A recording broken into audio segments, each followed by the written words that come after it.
Hi everyone and welcome back. You know, we live in a world that is full of imperfection. I'm talking about people. There's no one in our lives that are perfect. There's no one that really has their act together.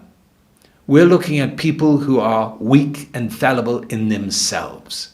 And sometimes we can be so caught up in other people's struggles and situations that we forget where we are.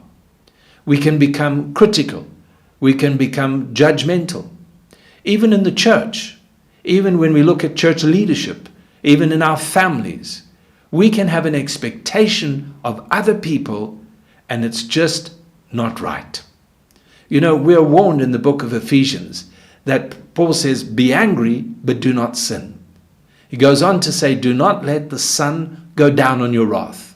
In other words, when we see something that affects us or offends us or hurts us or disappoints us, don't allow that situation to dwell in you.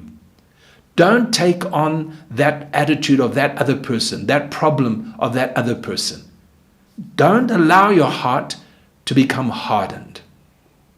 We're warned in the book of Hebrews, in fact, that when we don't walk in the forgiveness and we don't walk in this attitude of releasing these issues in our lives day by day, our hearts become hardened by the deceitfulness of sin. In other words, the sin becomes like a seed. You say something, it hurts me, and this seed stays in my heart and it grows roots, and before I know it, I'm in big trouble. Jesus told the disciples, before you take or try to take the splinter out of somebody else's eye, take the tree out, the log, the plank out of your own.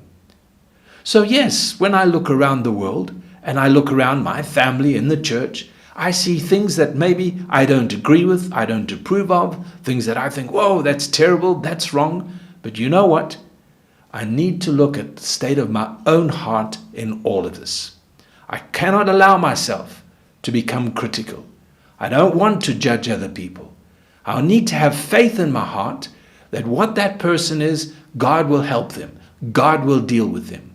Maybe when I look at the situation and I see an attitude of prejudice or an attitude of fear or something that is unrighteous, it's easy for me to jump in with my words, with what I think, my opinion. But you know what? I need to keep my heart well and free. And that's the attitude where faith can come and we can sincerely trust the Lord for one another. Pray that God will continue to have his work in me and in you. May the Lord help us.